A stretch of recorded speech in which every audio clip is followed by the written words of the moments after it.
வணக்கம். தாத்தா பற்றிய சிறிய கவிதையோடு நான் கஸ்தூரி மாஸ்லர். பெரு விருட்சமாய் இலங்கை திருநாட்டில் முத்திரை பதித்த மூத்த கலைஞர் இவர். பஞ்சாபிகேசன் என்றாலே இவரின் ஆற்றலே அகிலமெங்கும் பேசப்படும்.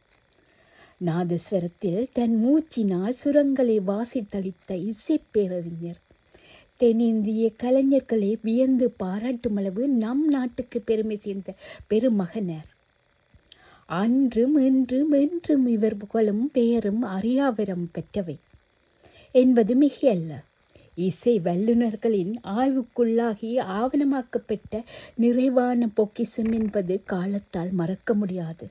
பிறந்த மண்ணுக்கும் தான் கற்ற கலைக்கும் தனது தனித்திறனால் மறித்தும் மறவாத இசை ஜாம்பவானாய் வாழும் வரம் பெற்ற மகா மேதை இவர். நிறைவான தன்னடக்கமும் கலைப்பண்பும் பணிவும் நிறைந்த இவர் போன்ற கலைஞர்களை இக்காலத்தில் காண்பது அரிதாகிவிட்டது எனலாம்.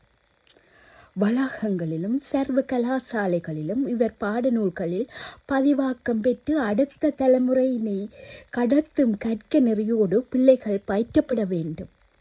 மனித இனம் வாழும் வரை எங்கள் இசை பேரறிஞரின் நாமம் உச்சரிக்கப்படும்.